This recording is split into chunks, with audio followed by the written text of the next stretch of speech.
കേരള സമരം, കേരള യൂണിവേഴ്സിറ്റി സമരം.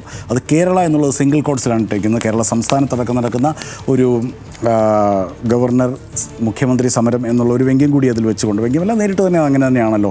ഭാരതാംബ വിവാദത്തിൽ തുടങ്ങി കേരള സർവകലാശാലയിലെ ഏറ്റുമുട്ടൽ വരെ എത്തി നിൽക്കുന്ന പ്രശ്നങ്ങളിൽ ചർച്ച നടത്താൻ മുഖ്യമന്ത്രി പിണറായി വിജയൻ ഗവർണർ രാജേന്ദ്ര ആർലേക്കറെ ഇന്ന് കാണും എന്നുള്ള ഒരു വാർത്ത മാതൃഭൂമി ഇന്ന് കൊടുത്തിട്ടുണ്ട്. മാതൃഭൂമിയുടെ തന്നെ 6ാമത്തെ പേജിൽ, എഡിറ്റ് പേജിൽ ഇന്ന് ഉള്ളത് പറഞ്ഞാൽ കെ എ ജോണി എഴുതുന്ന എഡിറ്റോറിയൽ പങ്ക്തിയിൽ എഡിറ്റ് പേജിലെ ഗവർണർ മറക്കുന്ന ലക്ഷ്മണരേഖ എന്ന് പറഞ്ഞ ആർലേക്കർ നടത്തുന്ന വിമർശനങ്ങളെ, അതായത് അദ്ദേഹത്തിൻ്റെ സർക്കാരുമായിട്ടുള്ള ഏറ്റുമുട്ടലുകളെ വിമർശിക്കുന്ന ഒരു ലേഖനം തന്നെ വന്നിരിക്കുന്നു. കയറില്ലാതെ കെട്ടിയിടൽ, ചുവരില്ലാതെ ചിത്രം വരയ്ക്കൽ എന്നിങ്ങനെയുള്ള കലാപരിപാടികളിൽ ചൈനയിലെ കമ്മ്യൂണിസ്റ്റ് നേതാവ് മാവോ അഗ്രഗണ്യനാണെന്ന് കേട്ടിട്ടുണ്ട്.